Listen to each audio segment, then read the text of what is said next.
Welcome to Mission Imperfect, the podcast about finding your own path, your own way, and embracing the imperfection of the journey. We're your hosts, life coaches, former HR professionals, and mums, Kirsty and Catherine. We love to discuss the topics that come up time and time again for our coaching clients and which affect us all, from things like acceptance and boundaries to values and well-being and everything in between. Each episode ends with a question for you and us to reflect on.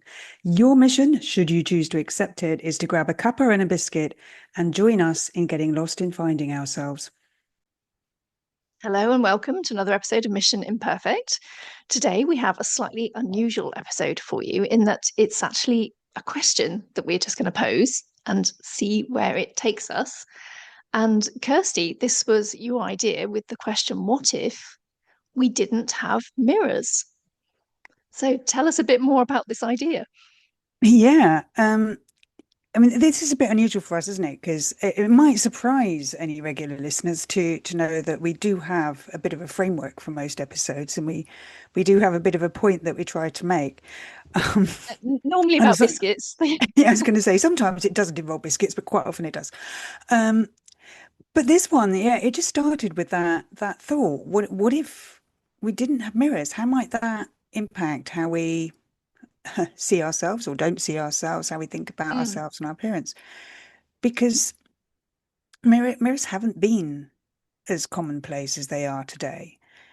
Apparently, and this blew my mind a little bit, in the late 17th century, I think it's a French countess. I probably shouldn't try to say the name. The Countess de Fiesque, perhaps, was reported to have traded an entire wheat farm for a mirror and considered she got a bargain, apparently, okay.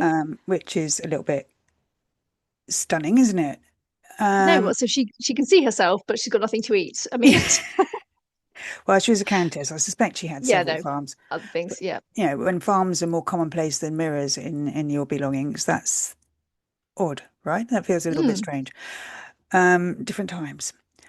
And the kind of familiar silverback mirrors that are so common today, they didn't start being made apparently until partway through the 19th century. And it was only with the industrialization of that process that they started to become widely affordable. So it is likely, I mean, I'm not setting myself up as an expert historian here, but it is likely that for most of human history, most people weren't able to look at themselves whenever they wanted to. And bearing in mind today how easy it is to see yourself, in fact, it's quite difficult to not see yourself. yeah. That's quite a big change, isn't it? And so that the whole what if thing came about from how might it be to live in an environment where you can't see yourself? I'm appreciating the irony of this, Kirsty, because obviously we are looking at each other as we're talking, but we can also see ourselves as well. So we know what weird facial expressions we are pulling. And, like, is To my be hair honest, I try poking not out to look. at a right angle? It's doing very, no, but you're absolutely right. How easy is it for us to see our own reflection these days, and not just mirrors? There are all, there's people's car windows when they drive past. There's the shop windows that we can see as we're walking down the street. Even your phone, your Yeah, yeah. camera, if you could just flick it round to do the The selfie selfie thing. view and have a quick check and see what you look like. So you're right, it's almost hard. Okay, that takes conscious effort, but to almost to not see yourself or catch your reflection somewhere. Yeah. Even if you don't put the camera on your phone, most people have a smartphone. You would be reflected in the black screen if you looked at it. Yes, yeah. Oven doors in the kitchen. Splashbacks are Mm. often mirrored or shiny, aren't they, in the kitchen? You go out and you go to a loo. There's mirrors everywhere. There will be glass quite often behind bars, or pictures often have the glass over them, which is reflective. So many opportunities to catch a glimpse of yourself. Yeah, So so it's either deliberately, in the case of like mirrors, so mirrors in like when you go to the ladies in a restaurant, chances are there's a mirror because probably they think you might want to check your hair or something before you go back to the table. So it's interesting, you're kind of actively encouraged to look at yourself, or there is so many accidental opportunities to do so. Be interesting to know just how many times we look at our reflection in the day. But more to the point, what do we perhaps make that mean? Is it just an opportunity to be critical? Because we've spoken about self-image before, haven't we, in another episode? Or Mm. to compare, oh, I'm not looking as good today as X person, or to criticize ourselves or worry that we'll be judged. It's connected to so many things that we have spoken about. And it just seems like a harmless mirror, but actually, it's giving us many opportunities to have a good stare at ourselves and Yeah. pick ourselves apart. Now, here's something that cropped up when you were talking there was, I wonder if men's loos have as many mirrors as women's. I mean, Good point. maybe I need to start going in and having a look. That um You might get yourself in trouble there, Kirsty. could do. Uh, but I think, it's especially for women, that emphasis on how we look and that assumption that we want to and will be checking how we look is very much there, isn't it? But how might it affect how we think and feel and behave about our appearance if we couldn't see ourselves so easily? I mean, would you leave home without looking in the mirror first? I don't Well, think I would. no, no, because it's so ingrained now, isn't it? It's like a normal thing to do just to check you kind of look vaguely presentable Yeah, before you leave. I mean, anyone who's seen a photo of me, whatever, who knows me, will know that I'm not somebody who spends a lot of time on my appearance. I probably should spend more, but even so, it I would look at myself in the mirror getting ready to go out. The idea of not doing that, when I think about consciously not seeing how I look before I leave the house, that feels actually very uncomfortable. And it does, but if you think about all the things that you're doing, like you're putting an outfit together, so does it fit? Does it look okay? Did the colours vaguely go? You're going to check that in the mirror. Oh, The are we makeup supposed to that you're check that? putting Oh, on your the okay. makeup you put on your face, you won't Mm. even be able to do it properly unless you were, well, certainly I can't. I can't imagine trying to put on mascara, for example, without looking in the mirror. I just poke myself in the eye and end up with a panda face. It just wouldn't be worth it. And our hair, the fact you're bothering to brush your hair or style it in some ways because you're bothering about what it looks like. So all these things that we do before we leave, I guess, are Yeah. about how you are presenting. So a mirror gives you a chance to check that. But it'd be really interesting to think about, well, if I couldn't even see what I look like, how different might I look leaving the house? Would I have even bothered with hair and makeup and all that kind of Yeah. stuff if I couldn't see myself? It it is a little bit mind bending, isn't it? When you start to Mm. realize just how ingrained and embedded it is in us to check. And again, I wonder, I'd be interested to know if there are any women out there who say, well, no, I don't bother looking in the mirror. Um, and also how many men don't bother or do bother looking in the mirror. Is there some kind of gender divide here based on that sort of sense of expectation? Women are stereotypically more assessed on appearance and valued by appearance than men are. Mm. Well, that is the other thing. One of the other questions, isn't it? I say just one actually is when we're checking our reflection, are we doing it for our own kind of benefit? What do I look Mm. like? Or is it because we're thinking this is what other people will see? So do I look acceptable, okay, presentable, whatever it might be? Will they not judge me as harshly if I look reasonably okay? It's a funny one, isn't it? Are we doing it for ourselves or are we doing it for others? Is it about how we see ourselves, or is it about how we think others see us and are judging us? Mm. Yeah, that's a big question, isn't it? And obviously it's not just women, but I think most people would probably agree it is primarily women who spend a lot of time and effort and money and probably angst trying to look a certain way, the way they feel they should look. And would we be doing that if we couldn't see ourselves? I mean, I live in London, and it seems that, you went through that phase where every other building was a pub, and then it started to be every other building was a coffee shop. Then it was a nail bar, and now it seems to be an aesthetics clinic. Oh, right. Okay. And there were just so many, especially young women who are spending a lot of money on sort of getting their lips done and on getting their eyelashes done and all, a lot of money on appearance. So how would that could that be different if you couldn't see it? I mean, I guess there's always the top tiers of society, the super rich and privileged, have always had more access to luxury products like mirrors in the past. Elizabeth I famously caked in makeup that was actually killing her. But most women of her time wouldn't have been. They would never have known they looked like that. They would have never worn any of that. They wouldn't have had the money to do it. They presumably wouldn't have had any real thought of it because it wasn't something they were seeing all the time and they weren't seeing themselves. Yeah. To me, it sounds rather freeing, if I'm being completely honest, this idea of not Yeah. having to worry because it just never really featured in the first place. It's kind of nice. Of course, we're not in that society now. As you've already said, our access to mirrors is so high. And if it's not a mirror, Unavoidable. you'll, yeah, unavoidable. Actually, yeah, you will see yourself regardless. But it's funny because not only that, we, of course, and we always have done, we see other people, but just maybe back at a time when it wasn't so normal to be perhaps so concerned with your appearance, you probably had much greater concerns than that.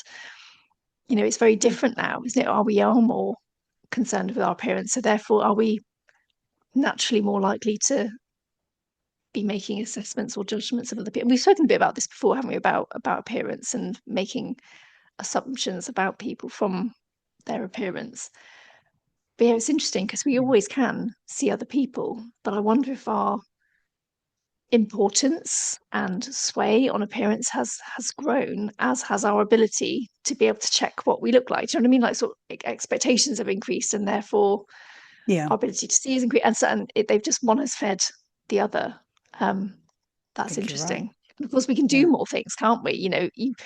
Back in the day, maybe I don't know if you even really had a hairbrush as such. You might have just, tried to get it out of your face, and that was about it. Whereas these days, It we have certainly all wouldn't have the been washed in the same way, would it? exactly washed and treatments and straightened and coloured and all these weird and wonderful things that we can do There's with a our fair chance appearance. that most women wouldn't have been washing their hair from one year to the next.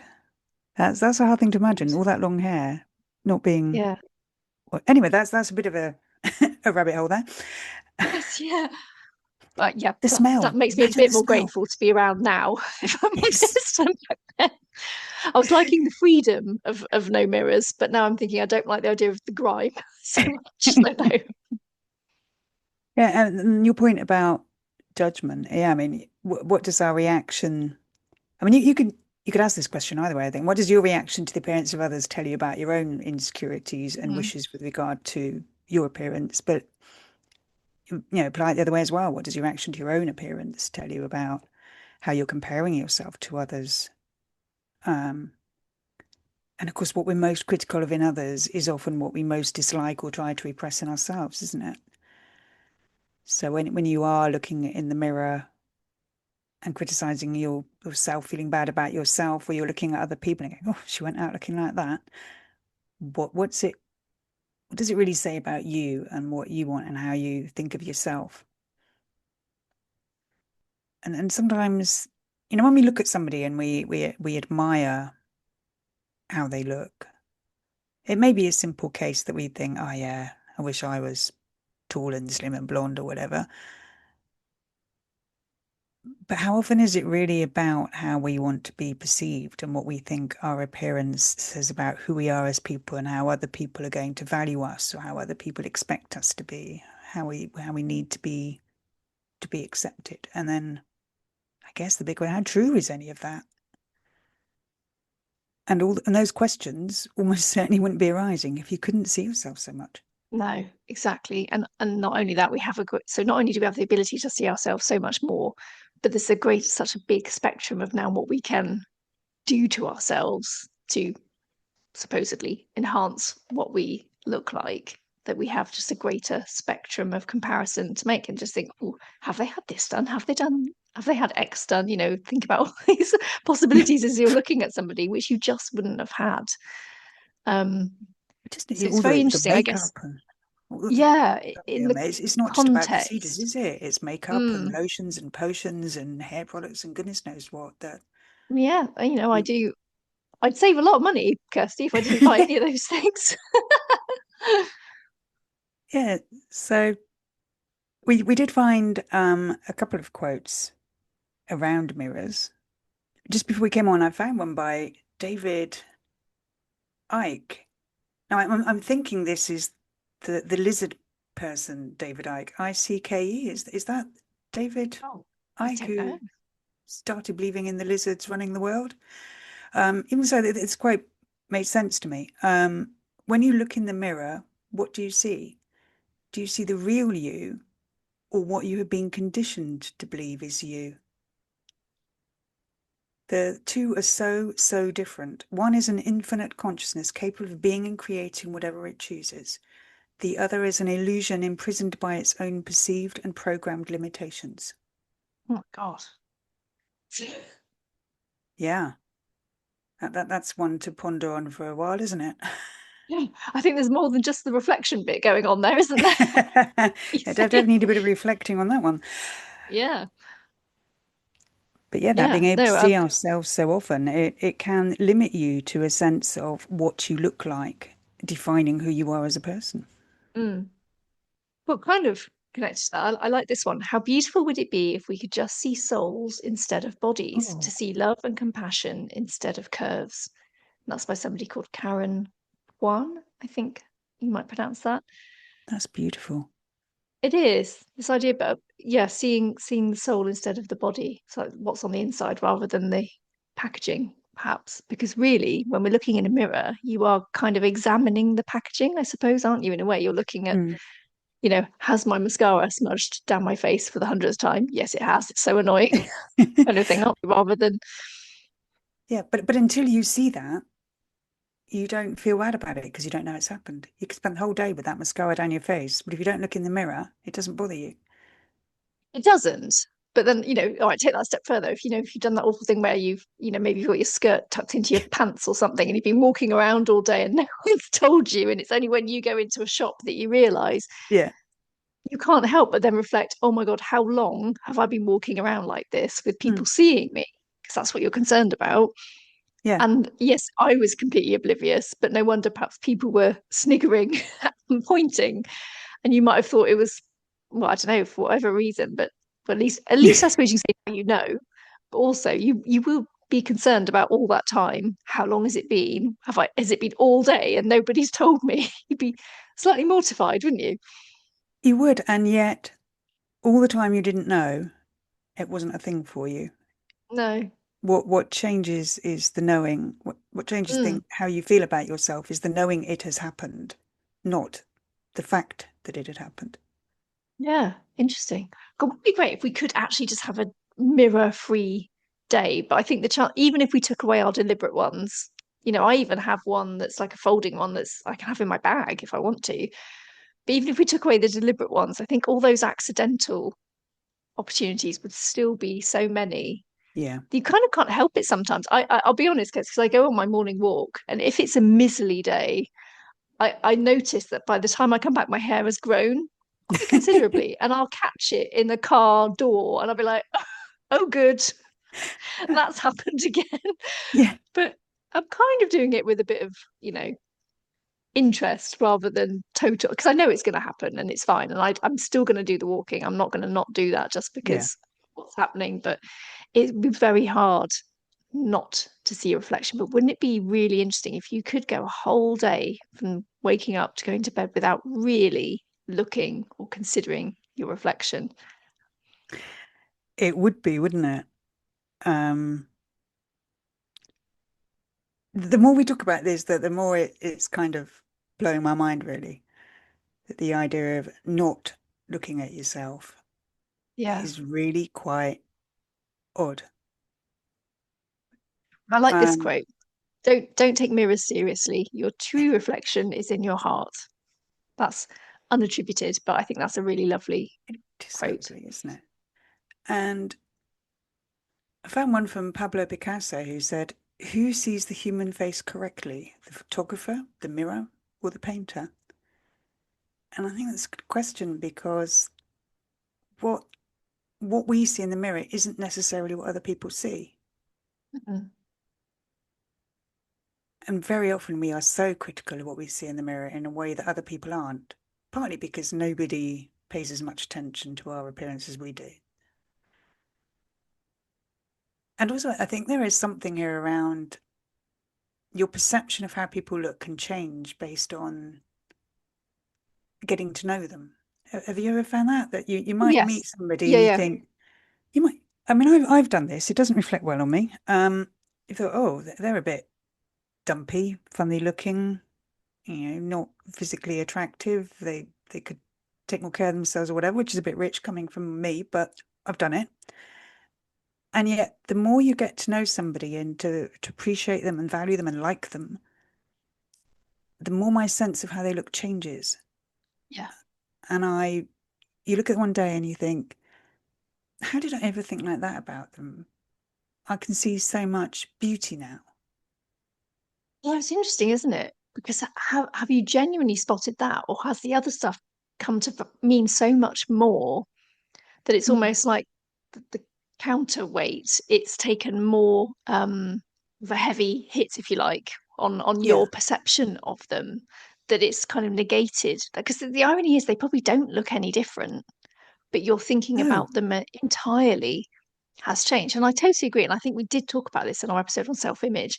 When you perhaps you meet Mm. someone who's traditionally like really, really handsome, but then you realize there's just nothing going on potentially, that I'll find them immediately not particularly attractive because I like Yeah. someone with a good sense of humor and wit and intelligence and all of those kind of things. I find that attractive. So I think they as a person, perhaps not physically, they just as a person become less attractive to me. Whereas someone who perhaps isn't traditionally good looking, but they have a really sharp sense of humor and intelligence and all that kind of thing, I find that so attractive that it perhaps, again, it's the whole package has Changes how you become, perceive them. Yeah. yeah, yeah, it's interesting, isn't it? Because actually, how they look has not changed, but how I see them has. Yes. And it's that can be powerful. And I think that's perhaps what Picasso's getting at with, I mean, having yourself painted is obviously a lot less common these days, but certainly if you get a photographer who catches something in you that you don't catch in selfies or whatever, you can see yourself very differently through their eyes in a picture, can't you? Mm. So even though we spend so much time looking at ourselves, we may not be seeing the real thing. Is there a real thing to see? Is it all subjective? Who knows? God, that was a bit But profound. yes, it is What interesting. is I mean, reality? you can get yourself in trouble though, can't you? Like old Holbein doing a painting of Anne of Anne of Cleves. Cleves. Yes. Yes, and apparently Henry was like, "What?" It's Yes. like this does not look like how I expected. So, you know, but fortunately, Yeah. decided not to lop her head off. She was just allowed to sort of bow out gracefully and retreat into the into the shadows and not suffer a fate. But that was interesting, wasn't it? That's all based on appearance Yeah. He fell in love with the portrait and then felt she looked nothing like it. Yeah. Well, Holbein was lucky to to escape escape with that. out, I Yeah, feel. Yes. yeah, absolutely. So let's The ask the question. question I mean, this week. we've been asking a lot of questions all through this episode, but let's sort of Mm. pin it down now. So, how do you think your feelings and behavior in respect of your appearance would change if you couldn't see yourself? What do you think, Catherine? That's a great question. But the funny thing, I wouldn't be able to escape the fact that I'd know that other people can see me. So even though Yes. I can't, I would probably still acknowledge or be thinking about what is it that they can see. But I'd like the idea if everyone is in that same boat, that others can't see themselves either. So let's just pretend there is a ban on mirrors and reflective. surfaces. We're just dependent on seeing each other. I think I kind of like this idea of that we're in the same boat, and perhaps this overall concern with physical appearance and what we make it mean about us could come down a notch or two. And Yeah. I appreciate I can adjust my own notches as much as I like, but there's something about a feeling of everyone sharing that same even playing field, I guess. I think I'd find some comfort in that similarity. And I'd probably not bother with makeup at all. I mean, I actually wear far less than I never wore a lot, but I wear less, even less now than I Mm. used to. If I can't see what I'm doing, I know it would end up all over the place anyway. So that's almost taken it out of my hands, which I literally quite like the idea of. And I think I would find it quite freeing, concerning at first, then freeing later. Be interesting. Yeah, What about you? very similar to be honest. I think it would be quite terrifying at first, just because we are so used to it. It's so well embedded in us. Yeah, not that idea that you wouldn't know what other people could see when they looked at you. Not having a sense of how you feel about yourself in comparison to others. But like you, I think it would become pretty liberating as you got used to it and it became the norm. And like you, I mean, I used to not leave the house without. I mean, by many people's standards, I've never worn a lot of makeup, but I wouldn't have dreamed of going to work without foundation and eyeliner and mascara and etc. etc. I mean, I don't even own foundation anymore, and I do wear some mascara quite often and a bit of tinted lip balm. But why you can't put mascara on without a mirror? End of. Yeah, Um, agreed. that's not happening. Why would you bother with putting colored stuff on your face if you can see what it looked like? It's no point, is there? I don't Hmm. know. And you couldn't see where it's going. Um, so yeah, and you wouldn't know if your hair was doing something weird, and you wouldn't have to spend hours trying to stop it doing something weird because you wouldn't know it was doing it. That'd be nice, wouldn't It would, unless you could see people looking at you rather strangely, you would think, it? what has it done? That's what I would be thinking. I know that. Probably to start when we're so used to that idea that all the things we see on ourselves that we think look weird, we don't necessarily know that other people think they do, or that Hmm. they pay them nearly as much attention Well, yeah, as they're we probably do. just not as worried about it. Let's be Yeah, honest. We've said this before. We're often a lot more concerned about ourselves than other people are because they are in turn concerned about their selves. So it's kind of a bit of a fool's errand, isn't it, in a way? yeah. Perhaps we We, should try and get this mirror ban going, Kirsty, see how far I we think get. I think certainly in towns we might have to get quite radical about destroying mirrored surfaces or reflective surfaces. That like it could take a Hmm. while, but we could give it a go. Yeah. And I mean, we could just all focus so much more on who we know ourselves to be and on finding out who other people are rather than stressing about how we look and comparing ourselves to others based on appearance and Yeah. how we think we should look and what people expect us to look like. That would be nice, wouldn't it? It would. It would. And I think if you've enjoyed this episode, do have a listen to our one that we did probably way back in series one, I think, Kirsty, on self-image, because I think we Ages ago. talk Yeah. quite a lot more about self-image in quite broad terms. So that might be an interesting partner to this Mm, episode. But otherwise, I think we have covered our views on what it would be like if we didn't have mirrors. absolutely. And maybe next time we do this, we should turn off our own image on It would be Zoom. interesting, yeah. No cameras, just so we can see each other. Perhaps that would be Yeah, good. yeah. But we'll think about that, right? Yeah. Okay. Okay. We'll just leave you with that question again. How do you think your feelings and behavior in respect of your appearance would change if you couldn't see yourself? And until next week, take care. Thank you for listening to this week's episode of Mission Imperfect. Please visit the show notes for details on how to contact us and for any resources we may have on the topic discussed. Until next time, keep being imperfectly you. No one does it better.